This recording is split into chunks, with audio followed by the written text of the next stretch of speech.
Awesome stuff. All right. Thanks, guys. Appreciate it. All right. So we're here today. We got Mr. Ian Brownhill, entrepreneur. Yeah, Mr. Sir, So Dr. Ian.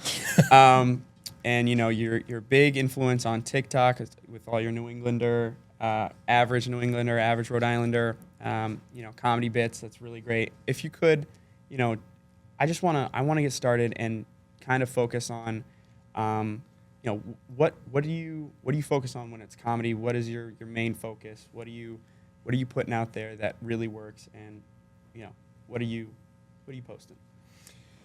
Well, I think when it comes to making content, especially in like the New England region, I'm not really reinventing the wheel with any of the storytelling that I'm doing or any of the comedy that I approach. Mm-hmm. I don't know how many of you guys are born, bred Rhode Islanders, but I'm sure you guys probably have an aunt, an uncle, or a cousin that in some capacity might relate to some of the things I'm saying. Usually we're a unique bunch here in the Northeast, so a lot of the comedy that I'm trying to put forth is really just a way to put a little bit of light perspective or comedy to that, one crazy uncle that shows up on Thanksgiving. Yeah, that's good. That's good stuff. I mean, I like what you said. You're not really reinventing the wheel. It's just seeing what works and what people like and posting that and then, enjoying it, because I feel like for the most part, you make stuff that's good when you actually enjoy what you're doing, when you're passionate. So where do you find your passion to, create stuff? Where does that come from? Well, when I was in high school, I was not the ideal student. I was a bit of a class clown. I wasn't a great learner, and I always wanted to kind of be an entertainer. Mm-hmm. So when it comes to doing what I do now, I've pretty much just found a free platform that allows me to be who I've kind of always been. Mm-hmm. So it's not necessarily that I'm constantly looking for motivation or I'm looking for ideas. It's a bit more like improv. That's kind of how I like to say what I like. Even now, when I came in, he was like, "Oh, I don't know if you have a speech." I didn't write a speech. I'm not prepared in any sense of the imagination. Like, I didn't know what you guys were going to be like. I didn't know what the vibe was going to be. So it's kind of just coming in and I didn't know it was going to be kind of podcasty. So we're just kind of rolling with the punches here. So honestly, yeah. And all of these questions are not written. Cool. So I'm coming up with these questions. You can't tell it all. Can't tell it all. It's great. It's improv. It's great. I want to go back a little bit. Yeah. So you're in high school, you're a student, and obviously once you reach your junior year, you reach your senior year, you start thinking, okay, what can I do so I don't be a failure? What can I do so I can be happy and have money and live and have a passion? For most people, they think that. Was there a specific person, a moment, a place where you were like, I can't do this, or I probably shouldn't do this, or better yet, this is what I need to be doing, or I get it now. I need to do this. This is what feeds me. This is what my purpose is. I should definitely grow on this. Was there a moment you can look back on, something like that? No, not really. No? I mean, I'm 32, and this TikTok thing kind of happened in 2019. So I've been on the app for 4 years. Yeah. But if I reflect back on my life, it was never a person or a moment. I never thought that I couldn't do something. I always pursued, and this is me personally, it obviously might be different for a lot of people, but I kind of pursued anything that was of interest to me. So I've had a lot of different odds and end jobs. Mm-hmm. The only thing that ever really connected for me was that I liked entertaining people. Specifically, if I can make people laugh, because it's a great feeling. So if I can make other people laugh and have a good time, usually the return feeling is that, you've made people laugh and have a good time, so you feel good too. Yeah. So TikTok kind of just happened, I'm a millennial. So I had MySpace, Facebook when it started, and Instagram. So I had tried the influencer thing in different capacities in my young 20s. And then when TikTok kind of presented itself, I saw it as another Vine, if you guys have ever heard of it or I know Vine's. Vine was really the OG that kind of started TikTok. Yeah. And I just kind of got on the app. I say this pretty frequently whenever people ask me, but a lot of what I've done is I pursued dreams, I had aspirations, I had goals, and I worked hard, but it was really about luck. And I say that because I know you guys probably suffered a lot more than I did being students. But when COVID hit, I got lucky that everyone was home on their phone and downloaded a brand new app that was free. That's true. You know what I mean? Yeah. Not everyone's going to have that opportunity in life, so I'm not going to sit here and give you guys a speech about how I grinded it out. I was up till 2 a.m. I was writing script. And that's not what happened. Yeah. It was just that I was trying a lot of different things. Yeah. There was an app, and I was able to capitalize. And now, since then, my workload and my passion and my desires, motivation has increased to try and keep that. But it was never about trying to find a purpose or financial gain from it. Those things are just kind of the things that fall in place when you start to reach these kind of levels of success. Okay, cool. Yeah. Okay.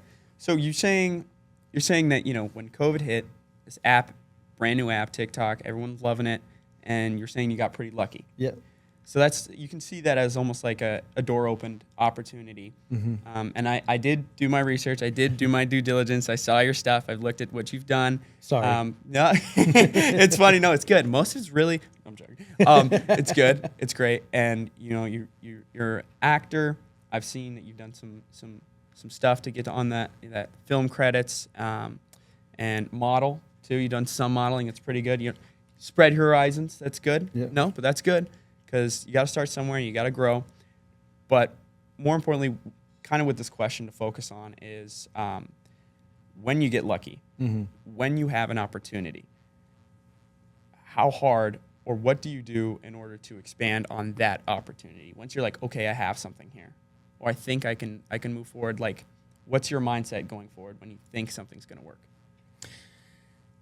I tried not to overthink it when things started to happen, right? Because I'm in that position because what I was doing was working, right? So even from the time that I had my first viral moment as my New England character that I built, I haven't necessarily steered very different from what I was doing. It's more just about the responsibility that comes with it as you start to get eyes on you. You know what I mean? Like I said, I was a terrible student, so I never thought a million years I'd be in a high school trying to give kids advice. But here I am. So some of these kids use it. Yeah, it's really just about trusting yourself, trusting your instincts, trusting your gut, going with what feels right. Obviously, when you're in a field like this that requires a ton of cadence and there's rhythms and there's rules and there's don't do this with the camera, don't do that with the lighting. The difference with what I do is I am the director, producer, actor, editor. Everything is in my control. So how people view it is really going to be however I decide to present it. You know what I mean? It's not going to be like a film where people who are studying film are going to be able to go in and critique and say, oh, this particular scene, they really dropped the ball on this. This lighting was really bad, or the camera angle went to third. It's like it's really all in my control, right? So there wasn't anything and there hasn't been anything to me that's been like, I really need to do X, Y, Z to continue this success. It's, I got here for a reason. And as the app grows, as my career grows, you will organically grow because you'll learn more. And as you learn more and you get more comfortable, you're naturally going to be better. It's like, making a new friend. When you get to high school, a lot of you guys probably didn't know each other when you were freshmen, and now you guys are inseparable and best friends. Like, life is not black and white. There's a nuance to everything that you do. So as I have done this, I've gotten better. My first video, I had to, every time I did a back and forth with characters, I had to change. I had to put the wig on, take the wig off, put the hat on, put the flip-flops on. I had to go back and forth. Now the app, I can record everything and I can cut everything up. I can use CapCut. I can use TikTok, Instagram, Adobe. I can use Premiere. I can use a lot of different things. So, it's just about, you kind of learn, you kind of get better. Yeah. But for me personally, it's just, I've always just trusted myself because I wouldn't be in this position if it wasn't for the trust I had in myself. So I think that believing in you is probably going to go a lot further than investing all of your energy in looking for outside sources in order to validate what you've already accomplished. Cool. All right.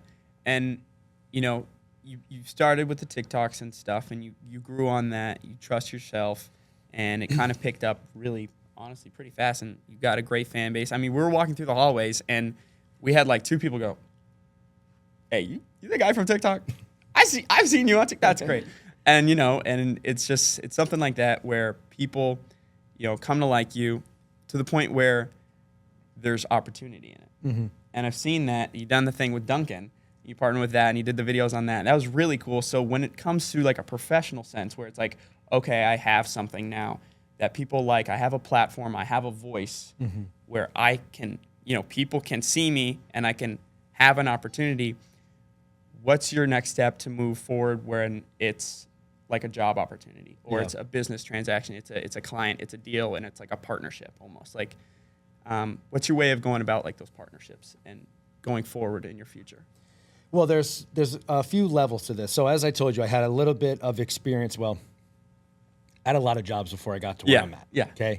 I didn't go to college, or at least I did. I tried a few times at CCRI. First thing I went for was criminal justice. I wanted to be a police officer. That was my first passion. Okay. Yeah. My next passion was I wanted to get into the health and wellness fitness field. So I got my personal trainer's license. I went back to school for dietetics. I realized, holy smokes, I know nothing about biology. I'm not going to pass anything. I'm screwed. That's me. So then I dropped out again. Okay. And then I went back to school for acting. And I went to CCRI. I started taking night classes to try and improve my acting because that was the career that I was pursuing. And the first thing that I noticed was everything I was doing, the teacher was trying to change to make it all about cadence and rhythm. And there's rules to acting. And I said, I don't like this because I already have ADHD. I can't have you in here. I can't have like a fourth voice in here. No, yeah, telling it's me, too much you know going what I on mean? out there. Yeah. But in the process of that, I was working jobs. So I was in banking. I was in finance. So I went to training 2 to 3 weeks at a time every year for sales. Yeah. So sales is something that I just naturally learned That's a by cadence. professional That's a people. rhythm. So I Yeah. learned processes like how to sell myself. And as an actor, when I started pursuing my acting career, I genuinely only got on TikTok because I saw it as a way for me to promote my acting. Right? Because if we reflect on like actors as a whole, or even directors now, think of someone like, and I've used this example before, so I apologize if anyone for whatever reason might have heard this, but look at someone like The Rock, right? Or Kevin Hart. Good actors, they're not DiCaprio, right? They're not Tom Hardy, they're not Jake Gyllenhaal, they're not these method actors. They're gonna captivate your emotions and your feelings, right? Yeah. But if a movie budget is $50 million and they can cut $20 million off the top for their marketing budget and give another $1 million to The Rock, who's got access to 150 million people within seconds on his Instagram, why wouldn't they do that? It saves them money. They can get The Rock. The movie's still going to do good because he's popular. So my strategy was like, hey, in Boston, where I got the most work, when they say, hey, we need a 5'8", brown-haired, blue-eyed guy, all of Boston shows up. We're all there. So it's a hyper-competitive market. Yeah, So in my mind, I was like, well, if it comes down to meet another guy and the director says, well, Ian's got 10 to 15, 20,000 followers on Instagram, he can help us promote this film. I thought that could be a leg up. I didn't anticipate it becoming what it has, but I've just kind of embraced it that way. And I've embraced the brand partnerships in a similar fashion. And when I meet people, you network, you kind of sell yourself. I kind of said, it used to be that now I'm just trying to gain followers. Now it's like, hey, my followers can benefit you. So if my values and what I'm able to produce as an actor on camera for my videos can help you guys in some capacity grow your brand and your business, like the Dunkin stuff. I was doing Dunkin before they ever paid me. Yeah. So, and I go to Dunkin every day. I was in high school drinking Dunkin. Like I'm a New Englander through and through, man. Like that's always what I had. Yeah. So it was no different for me. So when they approached me, I said, sure. But I also told them like, I'm not going to change everything I'm doing for this Dunkin stuff. Like you can either get in with my brand and we can integrate and make it work, or, because I don't want to turn into like a salesman. You know what I mean? Yeah. I don't want to be like the, whatever you call it. Use this promo code to like. Yeah, exactly. Like, 20% off with my code, guys, Yeah. No, for sure.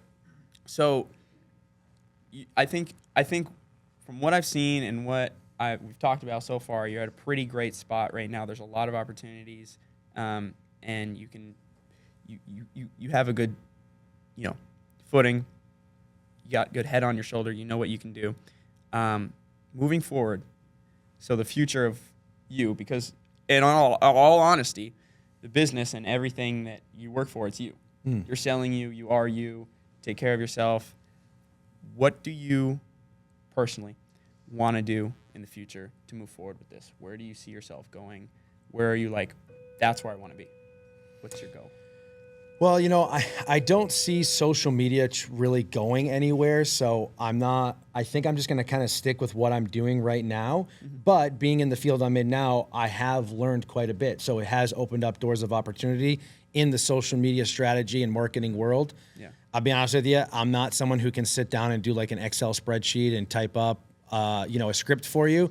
But what I can do is I can kind of come in and give you creative ideas for like a business. So I've recently started doing like a social media strategist company where companies can bring me in personally and I'll come and sit down with a brand that's looking for concepts and ideas, and I'll help them strategize on what their social media plan can look like, and then giving them some ideas and, teaching them plans, It's really hard though, like when you sit down with like a pizza shop and you're like, look, Gracie Abrams is trending right now. She's got this killer song. She's doing awesome. It's like, you got to do this like really cool dance, but they don't really get it, but you have to kind of teach them because I understand. Like, yeah, it saves them so much money on the back end too. But so right now the marketing aspect is kind of where I'm starting to push my career a little bit. Yeah. And I think she's talking right now on the speaker, which is great. Ian Brownhill to the office. Wouldn't be the first time I heard that. No, that's good. That much. No, yeah. Just in this school. Oh, geez.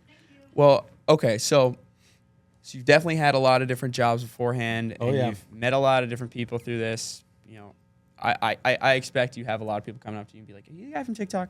You guy doing this?" Yeah, it's usually like, you're the TikTok guy, or they point and they say the Dunkin guy, or usually kids your age comes out, dude, my mom loves you. Yeah, it's never that you got all the moms. It's just like, my mom thinks you're hilarious. Yeah, it's funny. So, yeah, that's true. So by that happening, you've talked to a lot of people. Maybe not that guy, but you've met a lot of people. That was me in the hallway. That was you. That's like exactly what I was to the office. It's like, I can see that. I can imagine that. Good energy though. It took a lot of work to get this. No, it did. Calm persona I where I can talk tell. like I know what I'm saying, but I'm just hoping that you guys don't judge me. Oh, no worries. No worries. I don't know what I'm doing either. You're doing great. All right, cool. You're doing good. You're doing good too. Awesome. We make a good team. Yeah, this would be a good partnership. This would be a good team. But you talk to a lot of people. Do you have a strategy or an idea in your head that's like how you are social? Like when you see someone or you're meeting new people, I feel like, especially now, like once you reach your senior year of high school, you make friends and you have your friend group and you're like, okay, I think I understand this social thing. Yeah. And then you go to college or then you get a job and you're like, oh, I forgot. People are weird. Yeah. So what goes on for you personally when you're talking, you're meeting new people? Like what's your way of, I don't know, treating new personalities? How do you adapt and see the possibilities in relationships? Well, if I give you any advice, the first thing I would say is get out of New England as soon as you can and go experience like life outside of here so you can kind of see just how different people truly are in other cities and states or countries if you want to go, abroad. Like I moved to Florida, which is basically New England of the South. Just old people. It's literally just everyone's grandparents and me. Yeah. But we had a killer time, a lot of pickleball. No, but like you go down and you realize, I worked down in Miami. I worked on South Beach for a gym called Equinox, right? So when you come, I grew up in Westerly, Rhode Island, so much further than here. Some of you guys probably not even know what that is or ever driven that far. But, Rhode Island is very unique in the sense that it's these small communities, way too many towns. Yeah, and they're all the same. And everyone has their own tight-knit community. So I grew up in a school where, it was kind of, this one's for me, I think.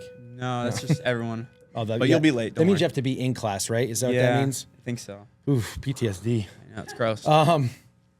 So Rhode Island is like a small knit community where when you kind of grow up in these small towns, you kind of just know the same people all the time. So your ability to network and learning how to get out of your comfort zone and meet people is going to be very different than when you're older, right? So when you get out and you kind of move and you try these new things, you'll slowly, again, it's all about life experience. Like there is no cookie cutter way to just be good at something. You're just going to have to practice it, and you're going to have to fail, and you're going to have to embarrass yourself, and you're going to be a group of people, and you're going to try and say something smart, and you use the wrong word in the wrong context, and everyone looks at you, and you're you're flying high, and then you get home and you Google it, and you're like, that was the wrong word. And you're canceled for life. Yeah, and that was terrible. Yeah. No. But when anytime that I'm really like networking nowadays and I talk with people, in this field, a lot of people want to talk. Yeah. As I'm rambling now. Yeah. People want to be heard. So listening more and talking less goes a long way.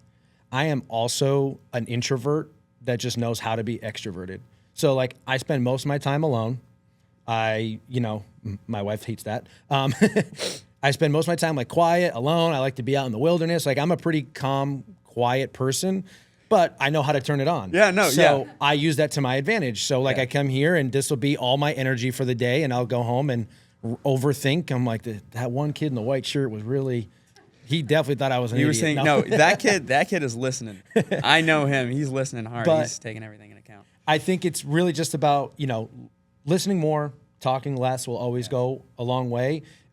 Repeating things back to people is a great way to communicate. So that way you make sure you're hearing them correctly. It acknowledges that they feel heard. Eye contact, making sure that you're kind of very engaged with the individual is another thing that's always worked for me. But I think at the end of the day, people are either going to like you or they're not going to like you. Again, there's no secret to it. We're human beings, so we're all going to have a bit of a predisposed judgment to when we meet someone based on how they look, how they dress, how they interact. So I don't bother myself with trying to win people over who I feel like aren't really in the mood to interact with me. And then the people who are, I just try to embrace that and be as kind and caring as possible. Yeah. Yeah. I mean, that's all you really can do. And especially if it's like a creative thing, I feel like being nice, being respectful, understanding that no one actually knows what they're doing. Especially if you know what you're doing, you don't know what you're doing. Even if you have a degree that says you know what you're doing, you're still a kid. You're just taller and hairier, maybe a little bit bigger. And hairier, grumpier. bigger, not taller, for sure. Well, I've been this tall since like 8th grade. I was supposed to be tall like this guy here, and it never happened. yeah, well, but Doctor lied to me. respect and, that goes a long way. But especially when you're trying to be successful and you're trying to, see where you can take yourself, if it's a career. For you personally, and I think we only have like a couple more things, that we can discuss, but networking. That's a big word. Some people know what it means. Most of the time, it's just talking. What has networking done for you, and what do you think works best? Networking is anxiety in a single room. It is awful. It is like you go into a room full of strangers and everyone there is trying to sell themselves to each other. But it has opened up so many doors for me that have just been, unbelievable. And I'll give you a great example. So I went to Bishop Hendricken my freshman and sophomore year. I know. Boo. I know. No, you're good. I know. You're good. There we go. Yeah. But I actually graduated. I finished my sophomore and senior year back in Westerly. But I did make, one of my best friends is still from Hendricken, and I played basketball. I know, 5'8". How did that happen? But so I went and we play basketball on Monday nights, and it's like all the Hendricken alumni. Yeah. And the first time I went, the guy who runs it, he has everyone stand in a circle, and we all introduce ourselves, give our name, say what our profession is. Now, obviously, when you're in your 30s and some of these guys are 40s and 50s, it's a little weird. Yeah. You're kind of like, all right, man, like I'm a grown man. Don't tell me to get in a circle. But in the midst of doing that, I have gotten 2 brand deals because 2 of the guys were like, hey, I would love if you could help promote my small business. And then the guy who runs it owns a real estate company. He helped me find my current condo that I rent. Yeah. And he's introduced me to 2 of the gentlemen who I now run my podcast studio out of.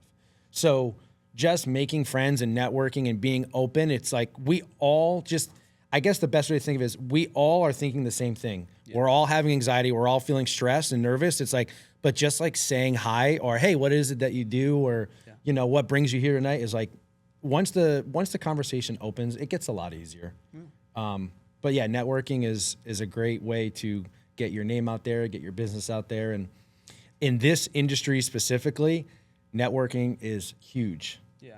Especially because it is a very politically egotistical driven industry. So you kind of need to know how to meet the right people, scratch the right backs, and be like, hey, that was great. When you turn around, holy crap, that was a terrible film. But hey, man, you did a good job because that's the guy that's writing the checks and he can get you on set. Oh, yeah. You're going to have to start as an AD and you're going to have to try and get yourself all the way up the ladder there. Yeah. So it's like you kind of need to learn how to do that. Too helpful. Exactly. Yeah. Excuse me, PA, I said AD.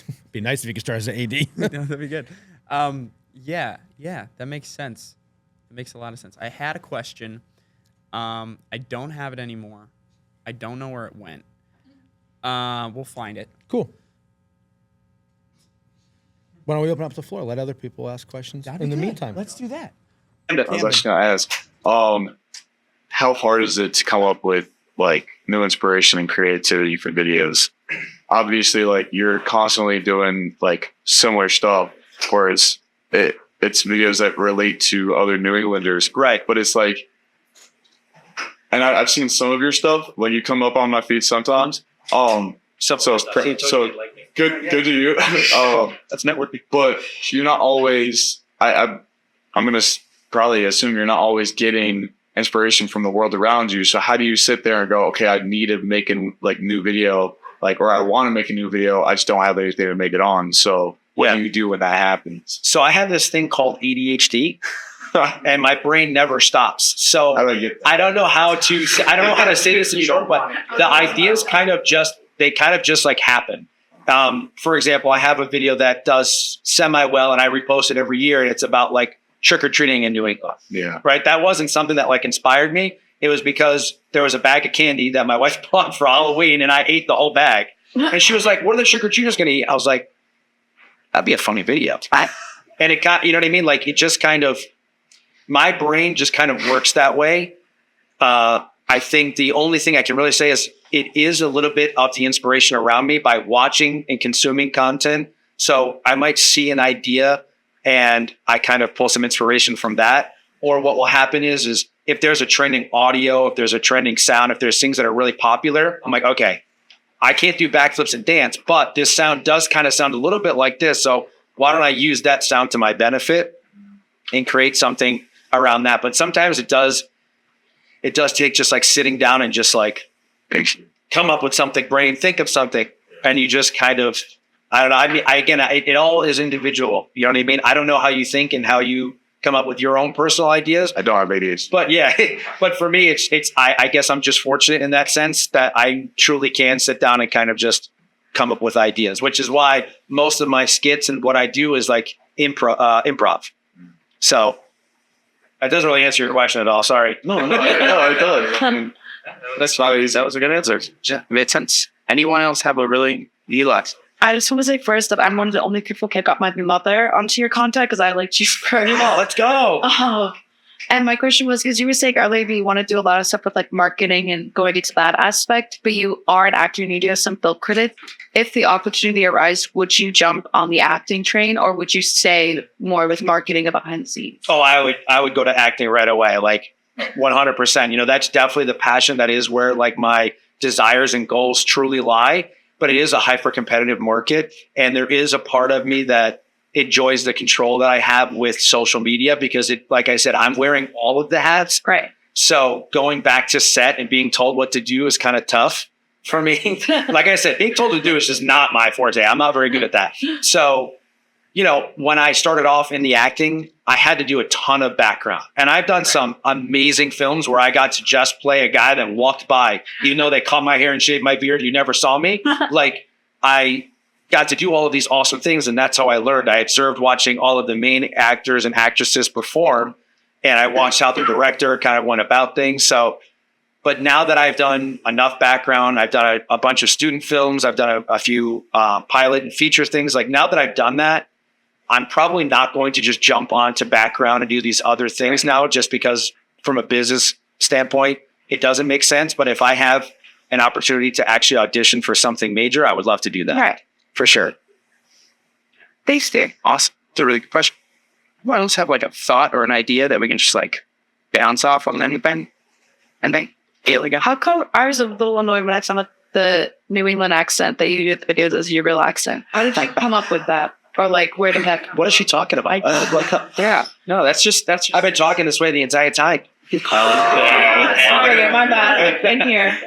No, honestly, it's just, you know, where Rhode Islanders have like Rhode Islanders, people from Cranston and Providence. No, it's like the Rhode Island accent is really like New York and Boston mixed. Yeah. And we just, for some reason, decide to drop certain vowels and syllables. Like, you know, Warwick, it's like, there's 2 W's in that. I don't know where you got Warwick from, but, you know, and being, you know, the New England, Boston scene, it's just kind of stereotypical. And I mean, if you watch some of my earlier videos, you think it's bad. I mean, like, it was way worse then. So if you think it's bad now, you should have heard it when I first tried it out. It was like way all over the place. So, and then I really kind of just exaggerated just because I think that makes it funnier. And, you know, I have no problem dealing with hate comments. So I know a video is doing well when Boston shows up from South. They're like, who is this guy talking about? No one talks like that. That sounds weird. And you're like, okay, try the video. That's good. What's your favorite part of Rhode Island? Portsmouth. When you cross over exit 1 and when you cross over exit 22 and you just get the hell out. No, I'm kidding. So Bristol's my favorite town. Yeah. That's where my wife is from. I think Newport's pretty overrated. It is. The expensive is great, but it's and I'm not lying when I say I'm infuriated that you charged me to go over a bridge that's never open. Yeah, Newport Bridge is a joke. Bristol's my favorite town. I think it's got the best food. I think, you know, Federal Hill's kind of gone downhill food-wise. So there's Providence parking is a nightmare. So, and I grew up in Westerly, so I couldn't wait to get out. So for me, like, I live in Warwick, East Greenwich now. It's definitely the most convenient place to live in the state because 95 kind of gets you everywhere you need to go. Yeah. But, you know, if there was a town that I would say is my favorite, it would definitely be Bristol. Yeah. So a lot of Rhode Islanders, and I feel like a lot of people just in New England in general, they don't want to drive.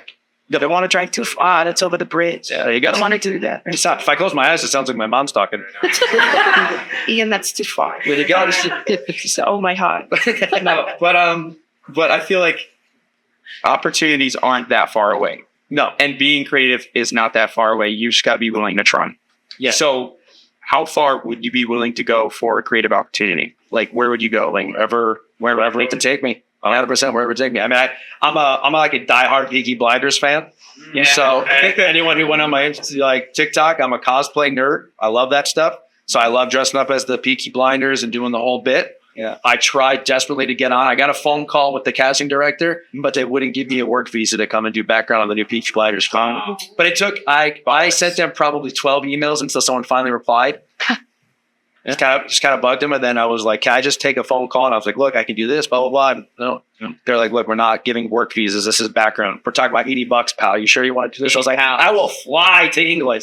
I will do this." That's good. But yeah, I mean, I'll travel anywhere. I mean, being in Rhode Island was very convenient for film because New York is 2 hours away, 2.5 hours, and Boston should be 45 minutes, but it's also 2.5 hours. If you're cutting up, it's 45 minutes. Yeah, but you know, it's a great place because you're not paying the New York rent or dealing with New York people or the smell of New York or how horrible New York is.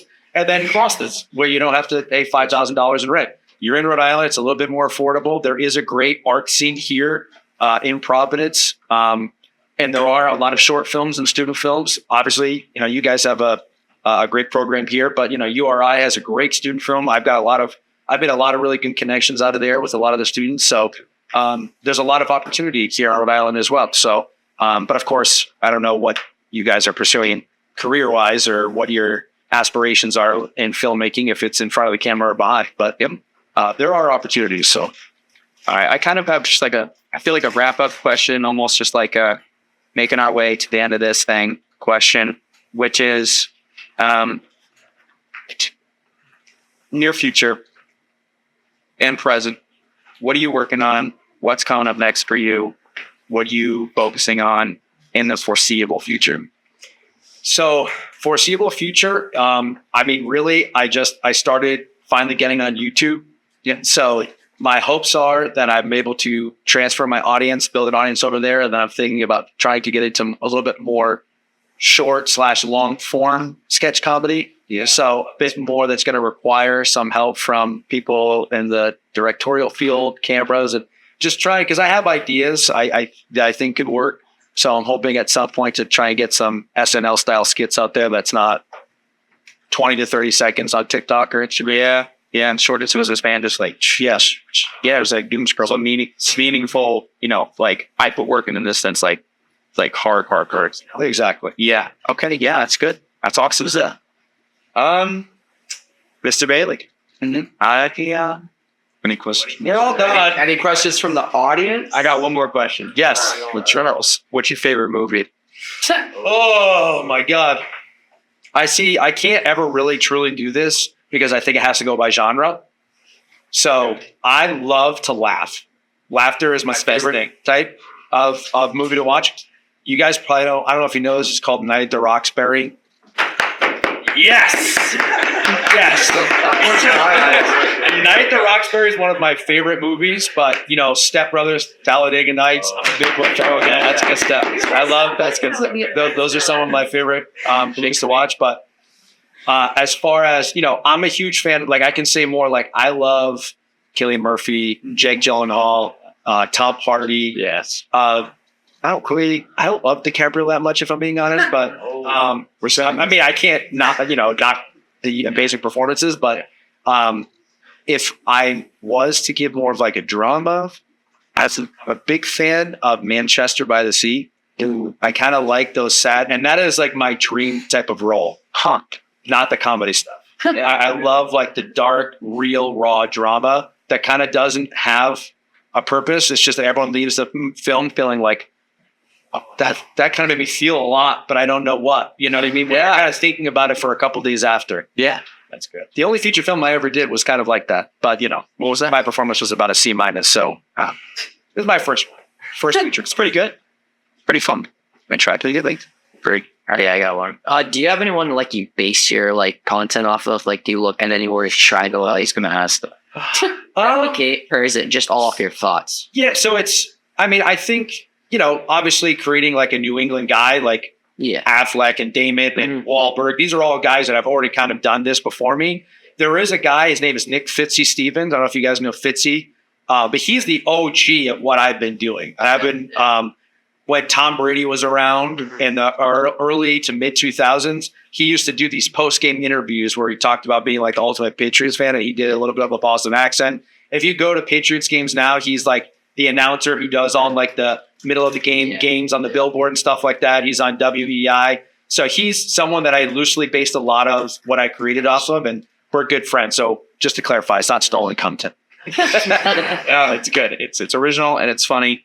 And and my mom too. She'd be upset if I didn't say it because she thinks it's all about her. So it's good. Mom, if you're listening, it always is. Yes, doing good work. Great job. All right, I think that's pretty much. What's your go-to Dunkin' order?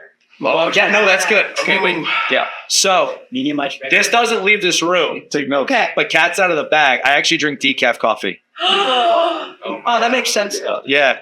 I mean, look how I act without one decaf. Oh, this is true. Okay. So yeah, no, I drink decaf coffee, but I drink it black with a pump of whatever I'm in the mood for. So I do black coffee, like peppermint mochas back at Dunkin'. Just have that one smacks, but I like French vanilla, caramel swirl. All depends on like the day, if I'm feeling sassy or if I'm feeling sad. Whatever everyone's calling my name that day. You ever put on characters like even not in front of the camera, like around your wife or whatever? Oh yeah. What does she think of it? Well, my wife is quite annoyed by it because I kept most of my personal life private, and then when we got married, like I announced it, and a lot of people that are her clients because she owns her own business were like, I didn't know that you're married to the Dunkin' guy. So now she's like, you must be laughing all the time, and she's just like, oh yeah, he's so funny. You know what I mean? High school. But so yes and no, but it's like it's kind of. I'll put it this way. I'm a chameleon for the people that I'm around. That's fair. That's fair. So I know when there's people who want certain type of comedy from me or they want me to be serious. So I kind of adapt to whoever I'm in front of. Like right now, that's a good. If anyone here thinks I'm intelligent, then I did a good job. I have a feeling that's not the case. So smart words. No, yeah, I don't know what they mean, but I mean, I feel like when it's stuff like that and it's just like, I'm just being myself. Yeah. You don't even realize if you're just doing a really good job at being professional and just like being out there, being connected. It's like, I'm just doing stuff that makes people laugh. I'm doing stuff that I know works because this is who I am. And I mean, a part of it, there's some stuff that you just cannot teach. True. And I feel like it might just be character, it might just be personality or whatever you want to call it.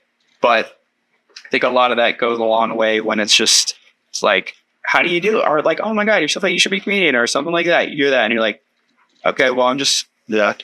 Okay. Yeah. Like, sure. Like, that's great. That's kind of how I feel like when people are like, oh, my mom loves you. It's like, oh, so you don't like me? Is that the truth? Thanks for that. Yeah, what's the beef? Yeah. Yeah, that's no, but yeah, this is awesome. Well, any last things? I'm an open book. I see one. Questions? So I created TikTok right at the beginning of COVID when we all got sent home. I live alone. So that's when I became a years follow you. Thank you very much. No, thank you. Though I'm entertaining. Do you know, Frank, Rhode Island, #1. We're gonna need to. But I don't know if you could just touch on the impact that COVID had on you and an influencer when everyone was kind of enjoying onto TikTok and stuff like that. Yeah. So as I said, I had many jobs. So when I was pursuing my acting career, again, this just kind of goes back to luck. I had my best friend's brother-in-law own a construction company. He knew that I wanted to be an actor. He let me come and work construction. Do I look like someone that knows how to do construction? No, I don't. So I, for 3 years, learned how to do construction, and that's what I did. And the agreement with this guy was like, look, you don't got to give me health benefits. You don't got to give me time off. It's just that if I get an acting gig, you got to let me go because they come in, you get a casting call at 9 p.m. at night the night before. And they're like, hey, can you be here at 5 a.m. tomorrow? You got to be able to be flexible. So I was doing that right before COVID. I just started gaining some traction in the New England region with Boston casting people. I had a series regular role in New York, on Billions. Like I was doing really, really well. COVID hit, everything got shut down. And then the gentleman that I was working for closed his business. So I lost my job. I couldn't act at all. I was unemployed. I'm in a 1-bedroom apartment. Like, where am I going to go now? I had fortunately started TikTok already, and I had a decent following. But, it was also a way for me to not only create my art, but also kind of escape the reality that I was like, I'm 30 with nothing in sight for me, and that's kind of life. Sometimes it kind of hits you hard, but like, I kind of just believed in myself. I stayed optimistic and I created through COVID, and that's how I got lucky. It's really good. That's positive. That's a good mindset to have. Just believe in yourself. Oh, we got one more right there. What's your favorite job that before you started gaining traction? I'd like your second fly on job. Yeah. And that's important. Well, none of them were really important, honestly. They were all just like to pay the bills. But I think personal training, getting into like fitness, I really liked helping people in that sense. So being around like the gym world, the gym industry, like helping people get in shape and take care of their health, that was probably for me the most impactful. Yeah. It's a good feeling. Yeah. Helping people. Yeah. Makes you bank plan. Camden. Does that even feel like a job? Yes, it does. 100%. When I was working these other odds and ends jobs, I was 9 to 5. So my routine was wake up at 6 and get all my stuff done, go to work, come home, have dinner, relax. Now it's 24/7. I don't ever have like time or a day off because if you don't post on social media for a day, your page will plummet. If you're not relevant, people will forget about you very quick. My popular videos, no matter how well they do, they live and die within 48 hours. So I always have to be reinventing the wheel, coming up with a new idea, a new concept, trying to put something different or new out there. And the downside of it is it puts you in a state that's very different than your typical 9 to 5 job, where you're constantly thinking and panicked about that. So you don't really rest and you never really get a time off. So sit down and be creative at the same time. Yeah. And, and again, I'm in charge of everything that I do. So I have to make sure I get all my emails taken care of. I have to make sure I get all my phone calls taken care of. I got to make 2 to 3 videos. Sometimes I do batch work. Like I'm going to Florida this weekend. So today I have to, after this, make 5 or 6 videos so that I'm set up for the week that I'm not here. And play pickleball. That's right. Tell your grandmas I'm going to be there. They want the heads up. Shoot. Good stuff, eh? You're all right. Cool. Ian, cool. This has been awesome. Yeah, thank you guys.